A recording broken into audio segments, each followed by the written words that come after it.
Hey everyone, it's Joe Glines here. I'm in Dallas, Texas, and I'm talking with my pal Jackie.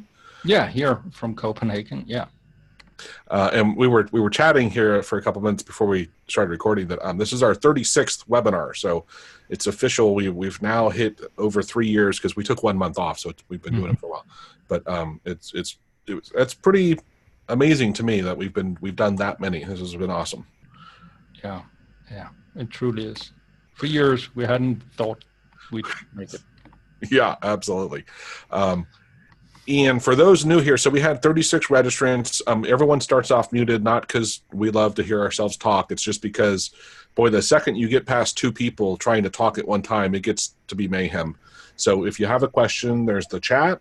You can type your question in there. Either Jackie or I will usually be monitoring that. And then if you have a question, you can type it there, or if it's a more complex question, just say that you want to ask a question, and then hopefully your microphone will work. We can unmute you, and you can just ask the question. And we'll go ahead and jump into this. So first off, here are some announcements. We've been pushing our podcasts. By the way, on the 18th podcast, where we talked about the preferred order of technology using for automation. So basically, we start with COM, and then on the other end of the spectrum was sending keystrokes. And somewhere, it wasn't right at the very beginning, but it was at 9 minutes and 20 seconds, we talked about using controls. And actually, I'll mention that in the next one. But if you haven't listened to it, it's a good one to talk. If you're not familiar with we didn't cover every way, but we covered a lot of different ways that you can control programs. So go ahead and give that a listen. You can go here to the Automator/AHK-podcast to check them out. The other one that I wanted to emphasize was the very last one we put up here the other day. It's 3 philosophical views of computer automation /RPA, or robotics process automation. And that was a really fun one. It was out of this book, Automation Services, The Future of Work, and which I highly recommend. And in that book, it had this big chart of different views of what. Do you remember, Jackie? There's the pessimist, optimist, and who's the critical one? Realist. Realist. Yeah. Okay. And I found it was a very fun discussion. And even though for the most part I was, agreeing with the optimist side, there were times where I wasn't on that side. It was a fun discussion. Yeah, it was. It truly was.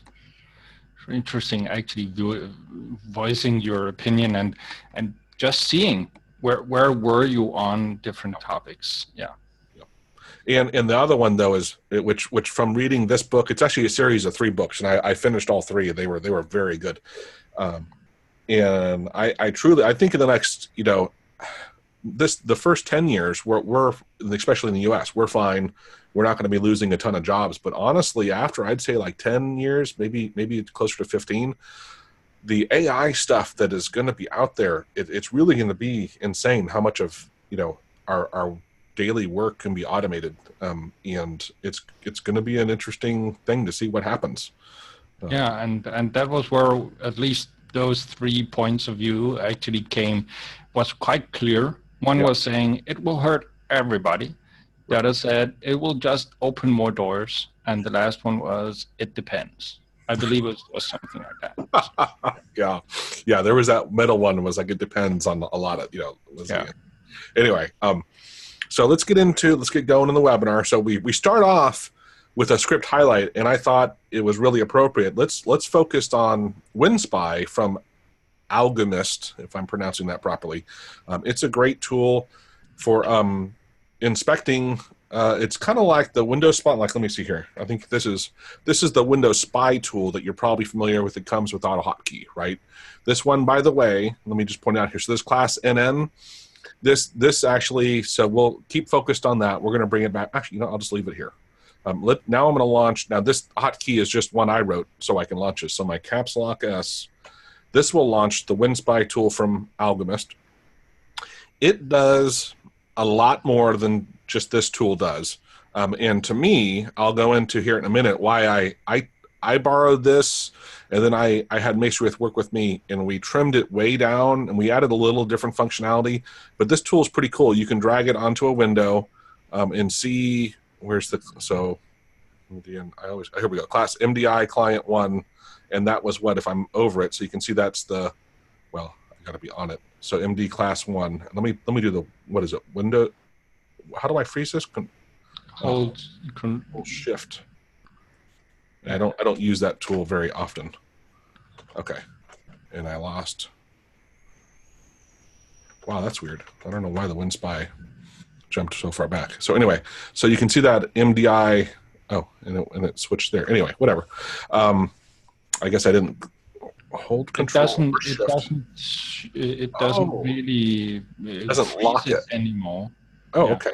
I didn't know that. All right. Anyway, but the other thing, so this tool, and we'll get into some of the other stuff, but you can also see like the tree view, and you can see you could, instead of dragging and dropping, you could go in and select a different script.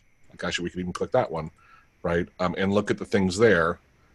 But there are all these other things like styles, and this is where Jackie and I, we were just chatting about it a couple minutes ago. And correct me if I'm wrong, Jackie, styles, at least the number wise, are like a message box in that they add together for a total, not a number, but a combination. Does that make sense? Yeah, it is a hex number, right? So and it becomes unique. It doesn't matter which part of these styles you add. The end number will be a unique number. So yeah, it is adding, but as you can see, one of them is 0, 0, 0. One is 1, 0, 0, 0. One is 2. So if you add 1 and 2, you get 3. And by combining no others, can you get 3? Right. So if you have a 3 at that spot, you'll know it's a maximize and minimize thing. Right. So yeah, it's simple enough if you yeah, once you play with it, it starts making sense. And then there are just these other tabs where I actually do even know, I'm not sure what is in this tab. I didn't even look at it. It has a lot of this is where, when we were talking earlier, the send message and post messages, maybe we'll even use this tool in the webinar when we play with the send and post messages. Mm-hmm. I don't know what's even under extra, but the windows, you get an idea, and the different, and what process it's under. So this is the WindSpy tool by Algomus. It's a good solid tool, right? It does a lot, allows you to do a lot of things, including screenshots, which is, I find interesting that he threw that in there, but it just copies the whole screen, if I remember right. So there's that tool, and I have a link for it here. I'll put all the stuff. Actually, you know what? While I'm thinking about it, let me. Oh, hey, I guess I can't. I'm running in executable. That's funny, and I can't even copy it. I was going to copy it and put it in the chat. I'll do it later. So anyway, I'll email all the stuff out either tonight or tomorrow morning. So let me get rid of this one. So let's talk through, first off, what are controls and why in the world should we care? As I was mentioned earlier, in our 18th podcast, we talked about the forward order of technology, and controls was pretty early in that. And one of the best things, even though COM, to me, and I think Jackie as well, if COM is available, I'm going to use that one. But controls, the great thing about them for the most part, usually they don't take away the focus of your, interrupting the user. So you can keep the things, in the background, and doesn't take the emphasis off what you're doing. And that's one of the big reasons why I love using them. And they're super fast and reliable. Yeah, and of course, controls are after COM, because COM is just so much closer to actually doing it fully programmatically. But yeah, controls can work for you in the background. It may, if you do extensive stuff, have a small impact on users, whatever they're doing. Something they have, if you are focusing controls, not all windows would allow you to do that without actually taking focus away from whatever the user is doing. But just sending data to a specific control can be done without actually. So getting back into, what is a control? To me, when I just think about it, with just trying to not to describe it perfectly, but just I think of it as like a GUI element on a web page, which it's not a web page, obviously, but it's something that I can connect to, and then I can either, check what it is. I can see if it's selected or deselected. I can hide it. I can move it. I can change the text. I can do whatever I want with it.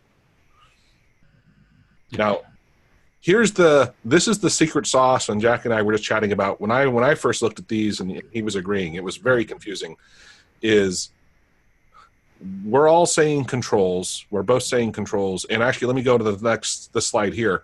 See all of these? These are the commands for control get text, control set text, control send. All of these things say control, right? Well, when you actually go to look at them, you're looking for the class name along with the specific instance, meaning the number. So that's what this class NN is. It's the class, and then, hey, what number and what instance of that class is that control, right? So that's why if we pull up, so this is Alchemist WindSpy tool, and here, let's look at right here. So you see class NN, and right now it says not applicable, but if I drag this somewhere, we'll see MDI client and then a 1, right? That 1 is the first instance of this MDI client. Once you learn that, the rest is, I'm not going to say straightforward, but it's so much easier to understand. Did you have something to say, Jackie? No, but I can still say something. The reason that it is a single 1 here is because it's the first MDI client control in that window. So if for some reason PowerPoint actually had another presentation window on your other screen, it would most likely be named MDI client 2, and so forth. Yep. And one of the things that way back when I started actually threw me off a little bit was this class NN. I didn't immediately see the 2 N's as an actual indicator for a number. And all the controls that I were pointing at were almost always single-digit numbered controls because they so rarely actually were more than 10 of them. So yeah, the class NN just threw me back then. Yeah, and here, what to me is like, again, why isn't this control NN? I mean, I get from a programming's perspective, they're classes, and so that's why. Then why isn't AutoHotkey saying, why instead of calling them controls, why not call them classes and call everything class, get classes, and then at least to me it would jive, it makes sense. Anyway, so let me launch my tool. I think it's, yeah. So here's my simple spy tool that I wrote. And the one thing I wanted to point out was, notice here, mine, instead of saying class NN, it says control, right? So that was, and notice also there's not all these other options, right? And I'm not saying those aren't great. I'm just saying when you're new, less is more, right? Knowing exactly like what you need to know is, for me, it was much easier to get used to. And so that's why I wrote this, to make it much simpler. But let's keep plugging along here, and then we'll get to this other tool. And I'll go ahead and close. You know what? I'm going to leave that open for now. I have one more thing to show. The one thing I did want to, all right, 2 more things. So there are 2 ways to connect to controls. There's one is using the class and then the instance, or the controls text. And so we're going to demonstrate both of these in the webinar. And then the other one, this is what we were alluding to earlier, is a lot of newer programs, like let's say Microsoft Office, right?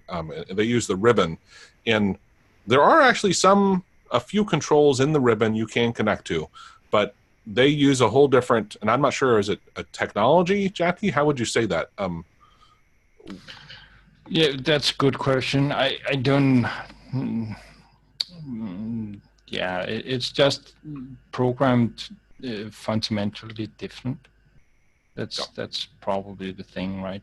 Where the old way of doing it, they found out another way of doing it and went with that. Yeah. So unfortunately, but the good news is so many of the older programs were built with these classes, the class NN and controls, that it's still a really great thing to be able to know. So that's why we wanted to have the webinars. There's a ton of programs that still use these, so it's still very, very usable. Mm-hmm. All right, so Simple Spy, and actually, let me see here. Let me click it and see if mine also comes up with an error.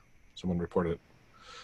Oh, look, it's actually saying that mine didn't come up with an error, but it's saying that it's a zip file that could be a virus. So maybe that's why someone was having a problem with it. No, it's not the same URL. Oh, the one the person talked about was I have a redirect. So the one that he had should have done it, but I put the one that I just clicked here. I'll go look at I used the pretty link that you showed me, Jackie. Did you have that link in the presentation, the WindSpy one? I'm not sure where. Maybe because I flipped forward, maybe they grabbed it from there. Fair enough. I'm not sure, but yeah. It could be a spelling error if you have the forward. Yeah, and actual case matters as well, right? So, but oh, it's Simple Spy. Oh, the WindSpy. I'm sorry, he was talking about the WindSpy, or someone was. Sorry, I don't know if it was Jerry was talking about WindSpy. Let me. You know what? Again, I'll go back and fix it. That one I know. Let's see if it'll. Well, that one goes to you can get it from here, from the forum, which I'll just dump this one in here. I've seen things disappear from the forum, so it's not that I care about driving people to my site. It's just I want to have a copy of it that I know that I can control. So that's why I was putting mine in here. Oh, that must be an answer. Anyway, I look at that. I have the wrong URL there. So anyway. Okay, so it's just because you have some pretty you've just fixed the visible part of the Well, fair enough. Yeah, I went and created one. At least I thought I did, but maybe I goofed something up. But I'll fix it. Fair enough. Okay, so let's get back down to here. So the Simple Spy, as I was demonstrating, that's funny. Did I close it? I guess I closed it. No, you already have it on screen. I thought that was the. Yeah, no, you have both. Oh, there it is. Though. Thank you. Thank you. I didn't even see it. All right. So, all right. So when we drag this somewhere, you can see it. The other thing you can say, you can have the tree view and look at what else is. And actually, if you refresh all, then it expands up and gets you everything. So that was one thing I changed. So you can still look around and see what's running. And then you can do a find. And if you know the text or the title, whatever, you can look for it. But more importantly, again, so this says control, and that's what you want to be manipulating. And let's see. Let's start actually doing some coding here. Well, let me show one more slide here. This page and so I guess I don't want. Let me stay out of that preview mode for now, and then I can. This page, I have a bunch of tutorials, and I'll put it in the chat, on controls. And so they're broken out. They're all separate.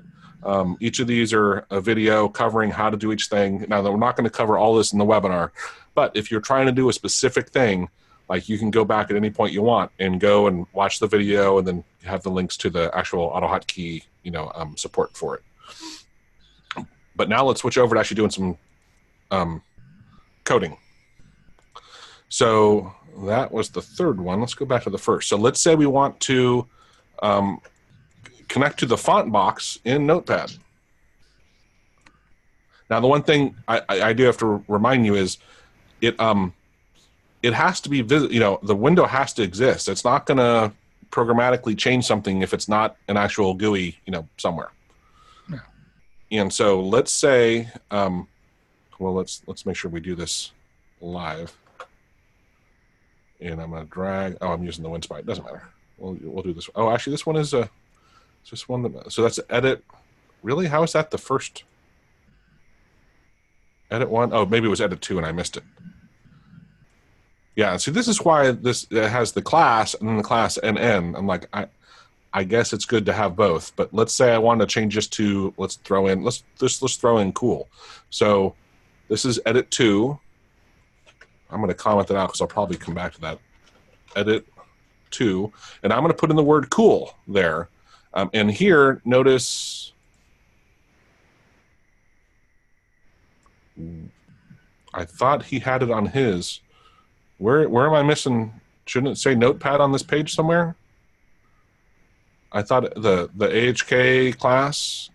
Am I Okay, not? maybe not on the first page. Oh, okay. Well, let me. Yeah, probably on the window.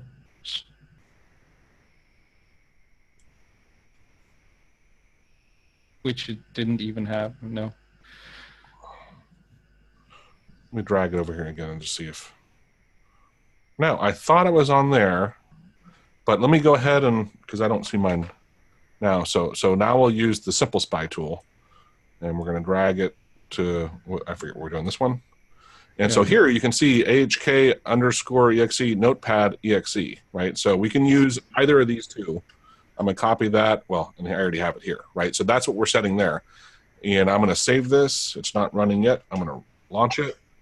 And now when I hit the hotkey, there, I just programmatically changed this to say cool. Now, obviously, if I hit OK, it's not going to matter. We're not changing the functionality of how Notepad works, right?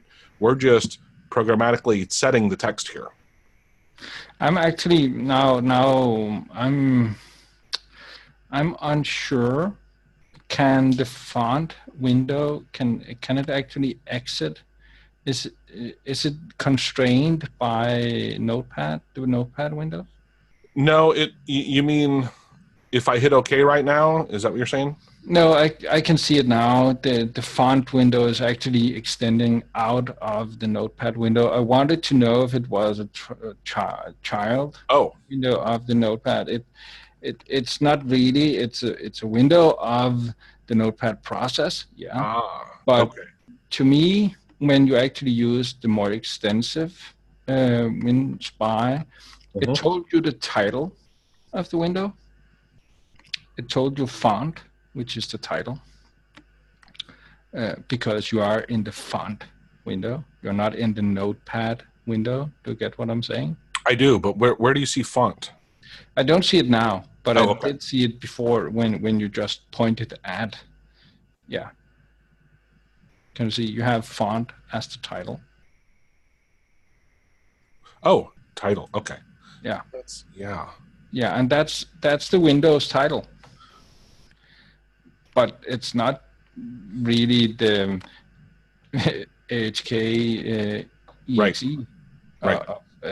And it actually was quite interesting that you using AHK exit, Notepad exit, edit 2 actually worked for the correct exit, because I would have thought that it would have taken the actual Notepad windows and looked for the edit in that. Yeah, I get what you're saying. Yeah. Because it will have, it's the same Windows title parameter that you're using.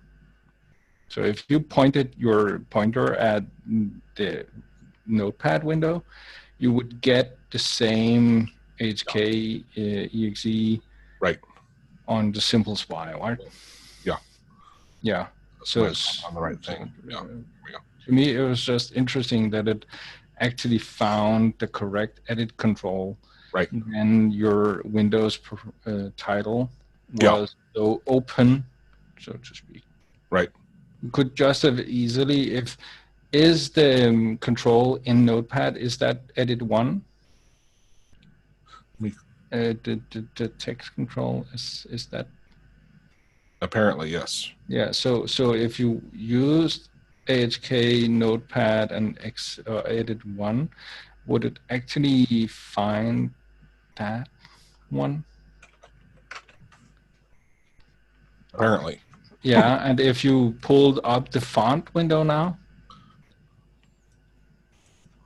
and did the same, ran the script again, so it actually looks at the Windows order when determining which one to go, which control to. Okay, interesting. Yeah, hopefully everyone understood what Jackie was working through there, is that edit 1 is in both of these. and it's understanding. Let's take the active one first, I guess, or something close to that. Yeah, and you could refine your Windows title better. You could use both the title font and the AHK exit, Notepad exit, to much better define that you actually wanted the font window of the access of the Notepad. The other thing in both tools is you can actually, inside the tool, without using the commands, you can programmatically use the tool. It works for the WindSpy as well. So you can make, this is what, like, I don't even write the code. I come in here and first make sure this is working. And then once I get it working right, then I can go ahead and adapt and write my syntax for it. When you actually wrote in the text here, did you actually hit anything or just enter when you were done? I hit the set text. Oh, okay. I couldn't actually see that because of some other windows I have open. Okay. Yeah. Oh, it's over there. Fair enough. It's just me. Yeah. So that's for setting or editing, and that was for getting and then setting the text. Now let's look at one. Let's see, what was the next example I had here. That was, I think that's really the same thing. Let's get the text from a combo box. And which one of these is I think the combo box is this bigger thing. Is that right? Combo box is normally what you have there, yeah. So that's the combo box one. And we're going to put it, we're going to store what it pulls out of it and then put it into the variable var, and then we're going to display that in a message box. So I'm going to save this and reload it and run it. And so even though this was the combo box, it went up here and got that value up top. Now, I'm trying to remember if it was this one. I ran into something, and this is the other reason why my tool is a little different. I want to test something here. Yeah, so Jackie, and I think I wrote you about this, but I don't think we discussed it. So notice on mine, the class, I call it control, right? But it's still the class and N. Mine says combo box 1. Here it says combo L box 1, right? Yeah, it's actually getting a more precise control for you there, because here it's getting the combo list box 1, whereas yours is getting the overlay, so to speak, the combo box 1, which is a combination of the two controls. Yeah, because when I was working through my tutorials and I was trying to use this tool, this won't work as your code. You can't set it, and I understand now why, because of how you just explained it, right? Is it? It's actually getting the list box, yeah, and I'm getting this one. Is that what you're saying? It's not the you're list? getting the combination of the two. Ah, okay. Yeah. So I chose to do that because it was, to me, I'm like, I don't understand. I want to get that, because in combo L box doesn't pull back, if I remember correctly. Do you think it'll pull back anything? It depends. I would think it would. Yeah, but unfortunately. Yeah. But that's probably because it's a hidden control. That's my guess. So you would need to turn on find hidden windows. Is that how it's written? I don't use it. Is it a directive?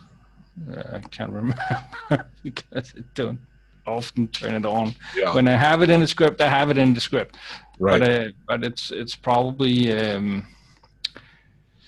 what is it? It's detect hidden windows, I believe. Ah, that's right.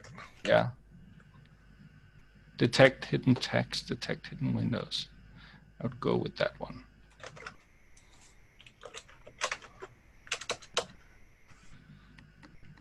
Try and see if that worked.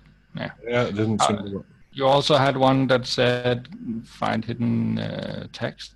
What was it? Detect hidden text? Is that just about the same, perhaps?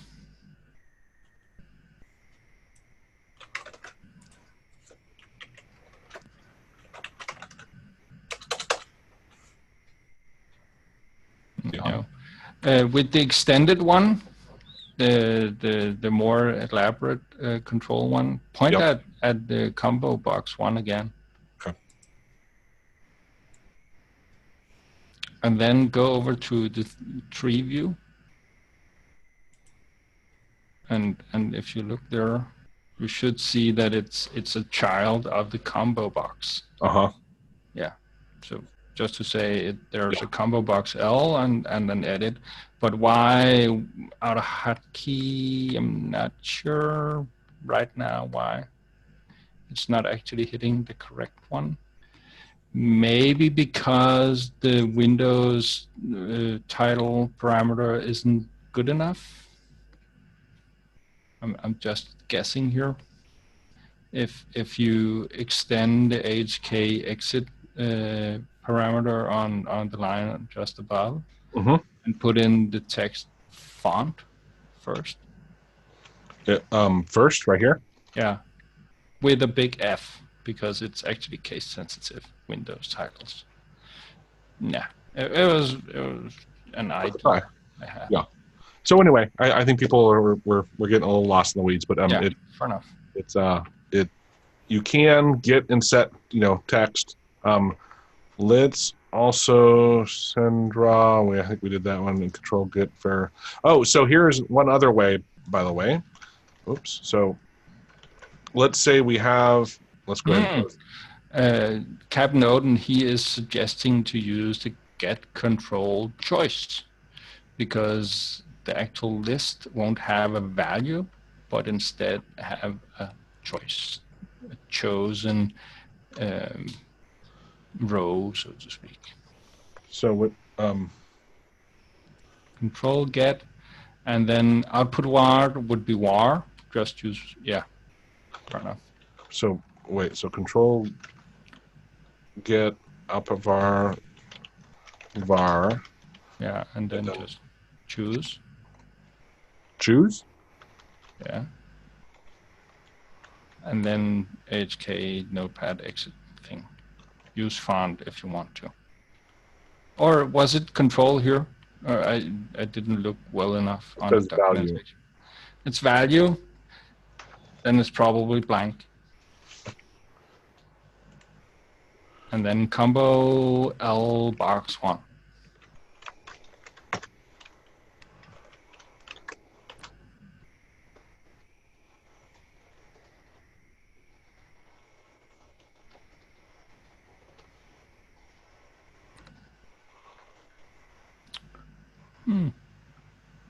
Look at the documentation if you want to, Joe.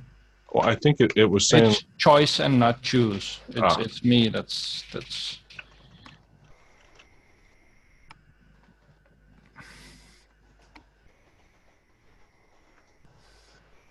Nope. We'll try it without the font. Yeah, try it without the font. Still not getting anything back. Well, anyway, let's not worry too much about this. But maybe I'll research a little bit before I send out the link, and we'll have I'll do another video and talk through how to get that. But what I did want to demonstrate was the well, actually, so let's now that I look at this, there is, if you wanted to send text, if you can't use control set text, right, you can, there's another way. Let me comment these out real quick. I'm gonna save, reload it, and let's go back to Notepad. Oh, crap. We didn't have the darn window open. That might be it then. Yeah. No. Sadly. Yeah. Okay. So here I'm going to send control send, and I'm going to send just a test. So notice notice how it prepended it, so it shoved the text in there without wiping it out. And then if you have, let me get rid of all this.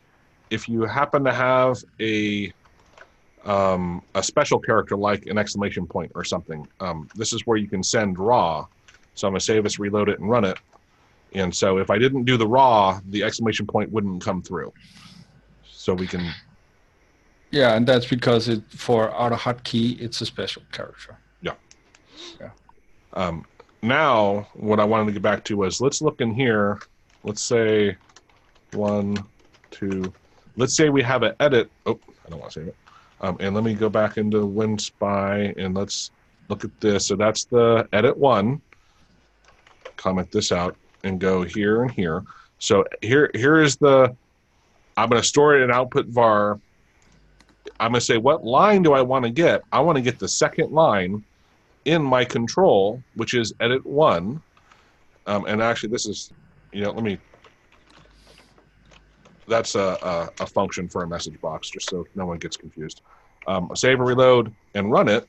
And notice it says 2, and that's the second line in this edit field, right? So you can programmatically just go and pull, then you can just loop over them if you want to get all of them, and right, there's a lot of ways you can do it. But that's the way for getting and setting text. Now let me exit out of that script. And did anybody have any questions before we go on to the next stuff? It's all kind of very, very similar after that. Let's go ahead and I think in this one I'm using the find replace. So edit, replace. And first off, let's say, where's my tool? WindSpy. Looks like, is this, that was still open, okay. And what was I going to click? Button 5 var, oh, see if up, oh, I was doing a search. Well, let's just do, yeah, let's do the find. Edit, find. Okay, so I want to determine if up is selected, right? And here is the button 5, and notice I have here button 5. I'm going to start in var, and then I'm going to display it here, and oh, I got to run it. There we go. Oh, what did I do wrong? Button var, control, get, and up. How in the world is that?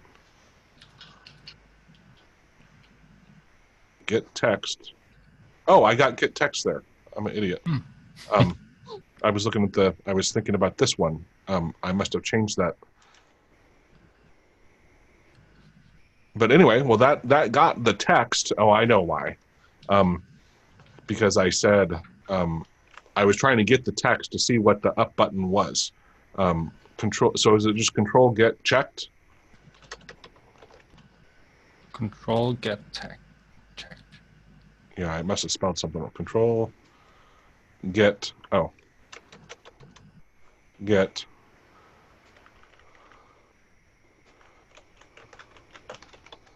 checked, and then control is button 5. So now let's see what we got here.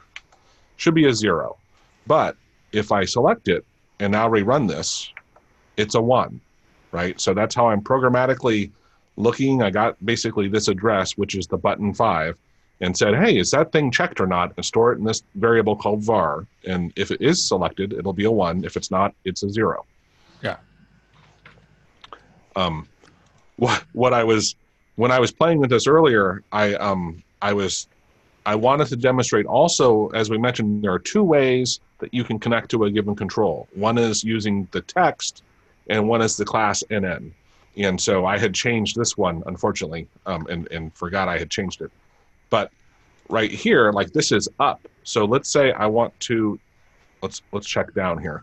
I'm going to save this, and notice it's the ampersand and up, because the ampersand, it's this. See if I hit the Alt key, you can see it's an accelerator key, and that means you have to throw an ampersand in front of it. So I'm going to save this, reload it, and run it. When I do, you're going to notice it changed it from down to up. Right, so that's, instead of using the class NN, which I could use, I could just change this to say button 5, right? But instead, I was using the text, which often it's much more intuitive, right? I did run into this, and Jackie, I don't know, maybe you could answer this, but I think it has to do with the tool I was using. In one of the windows, I think it was a site window, I was playing with this, and there were multiple, like in the same menu, it had like find and then find next. And even though I would put the entire words in there, it was still triggering off the first one. And maybe that's also, I think I read that you can, has to do with the title matching. Is that what it is? It could be because normally it will find the first one, right? The same with Windows. And with what we talked about with the font window and the notepad window, it will start from kind of the top, and the first time it matches, it will take that, right? So yeah, there's some more defining that might need to happen. So you're really sure it will take everything. So your match mode might need to be set to exact instead of whatever you had it on. Yeah. And actually, in hindsight, I might have been doing the menu commands on that. But anyway, I think it would still applicable on both. Make sure you check that how you're matching on the words. Okay, so and let me get rid of both of those. So we did that one, button 6. Oh, and I just had it. Let's go ahead. I'm going to unselect that, and let's say now it should. I'm going to change it back to down. I'm going to save this, reload, and run it. It's going to select the up, and then it's going to wait a second, and then I think select the down button, which is button 6. Which, well, you know what? This is why if I had the down there, it'd be easier. But button 6, right? So I'm going to save this, reload, and run it. It went up, and then it went to down, right? Obviously, we wouldn't programmatically want to do that. That would be silly. But it's just to demonstrate how easy it is. Mm-hmm.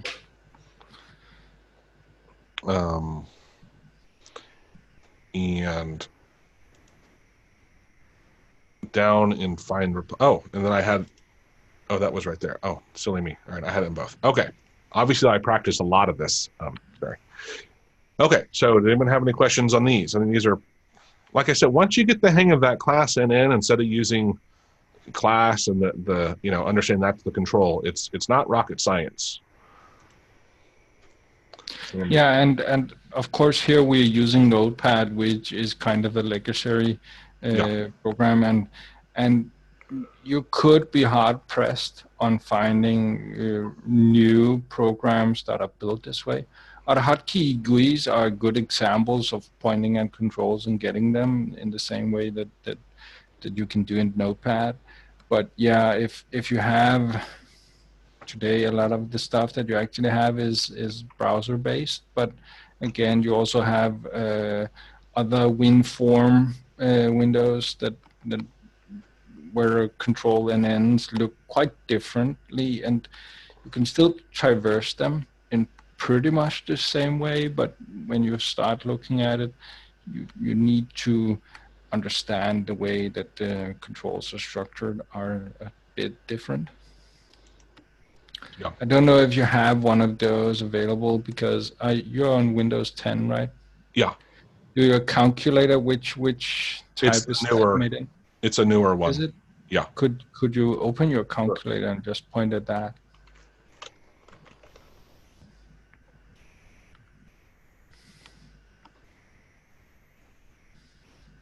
Oh, where'd it go?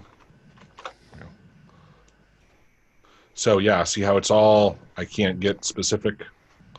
Yeah, and there is an application frame input sync window 1, and yeah, who knows, maybe if you detect hidden windows you might be able to get a bit more.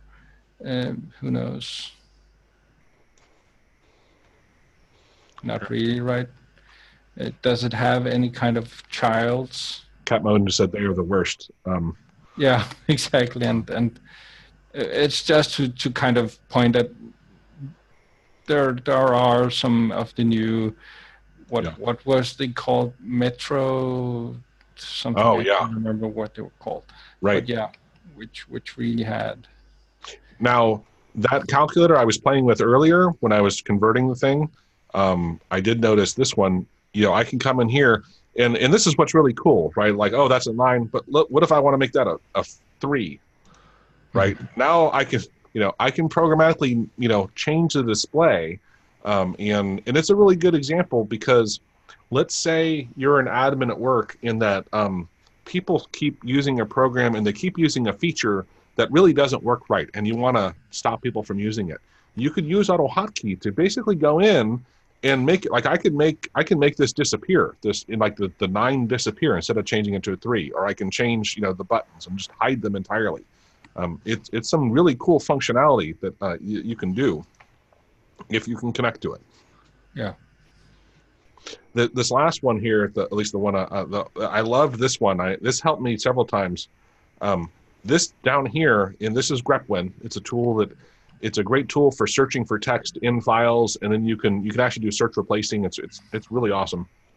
But this is a list view, and in here let's get rid of this one first. So I'm gonna see which row. Let's say I'm in the 2nd row, right? I'm gonna save it. Oh, actually, I don't know. I don't think I ran it. I'm gonna run it and hit my hotkey. Oh, and right there, it's getting what's selected. So it got that entire 2nd row, right? So I can go through and say, hey, show me what's a better way to lay this out? Move this over here, this over to that one. And we can close that down to that much. Okay. Well, we don't need that much. There we go.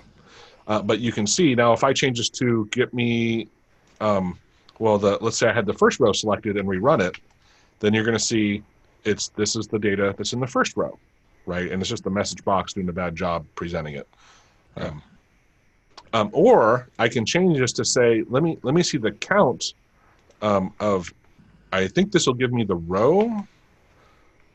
Oh, did I save it? I didn't save it. So that was, or is that the count of? Yeah, it should. I'm not sure that. Can you actually use count focused like that? It gives you apparently maybe it is just focused then. Yeah, I just thought it would be one of the words. No, apparently you can, or maybe let's try count. Oh, maybe it is just count. Yeah. Yeah. So, well, that's weird. Why is it? So 3 is focused, but yeah, that. And count focus does seem to work right. Yeah, now it does. It didn't. Now it does. Yeah. But that goes in and gets which is the 1st row, because if you have multiple, it'll give you returns the. Oh no, it doesn't. I thought it returned the 1st row.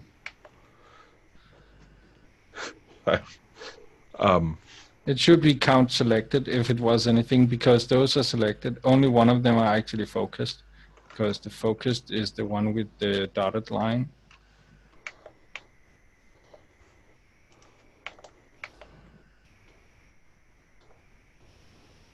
I'm not saying it can actually count multiple ones, but yeah.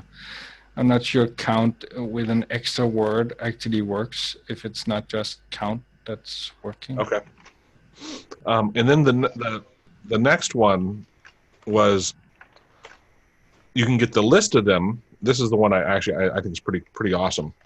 And I think it's selected items. So let's go ahead and select all 3, but it's going to loop over.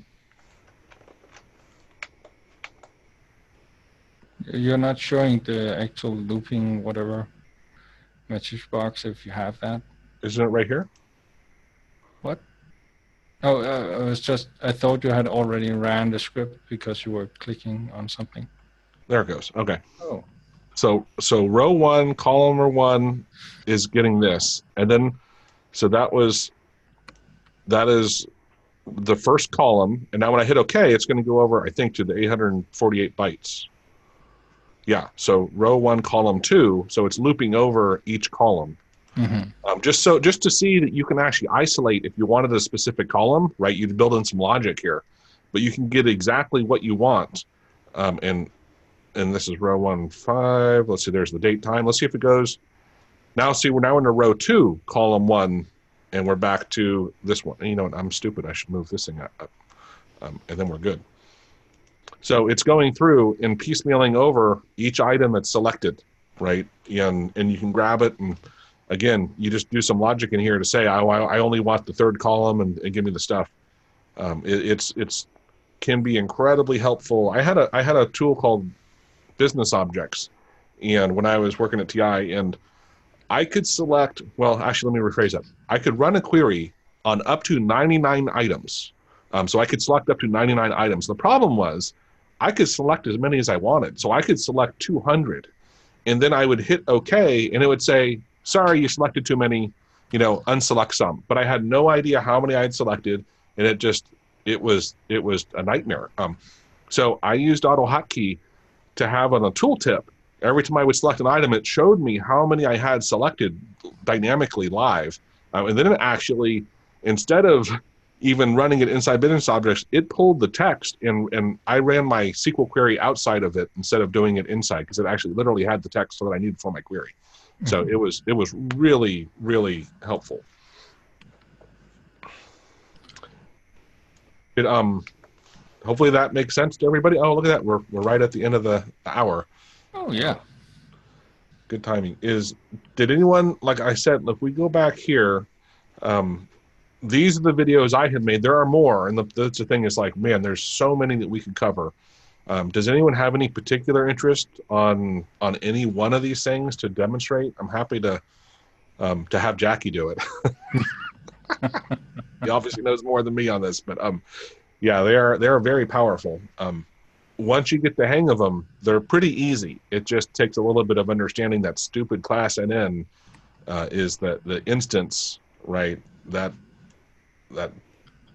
T button 18, whatever in the world I was on when I looked at this,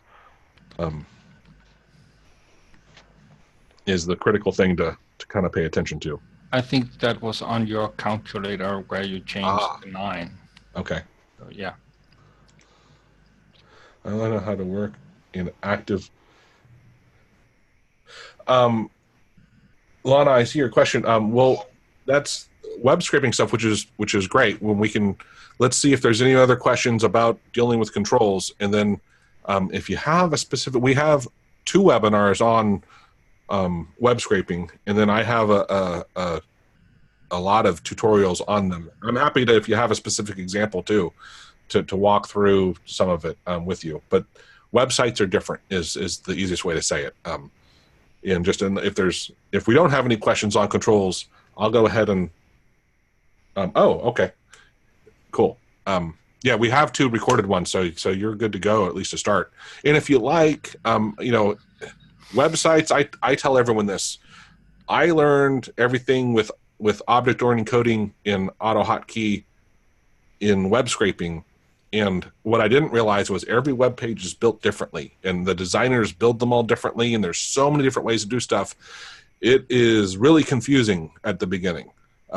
If you start off with like doing controls or using COM and Excel, it's so much easier to pick up and learn, because Excel is Excel, and yeah, there's some subtle differences across versions, but it doesn't change a lot, whereas web pages are all built very differently in how they work. So it's great to have that skill set, because you can do amazing stuff. It's just a FYI, if you haven't done anything before, it's there's a learning curve.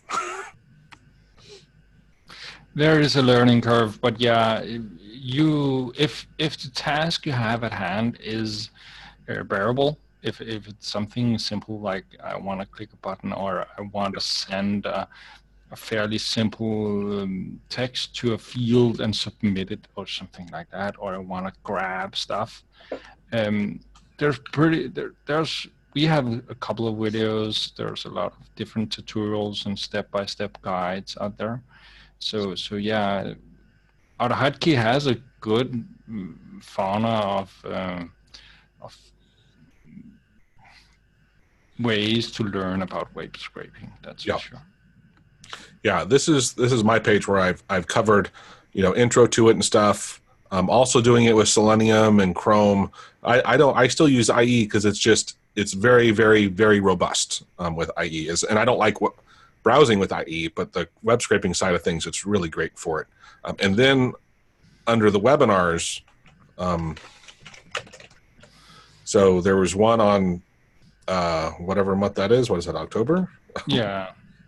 And then in May of intro to 2017. So we got a lot covered on it. And what I would recommend is, you especially check out this intro to web scraping.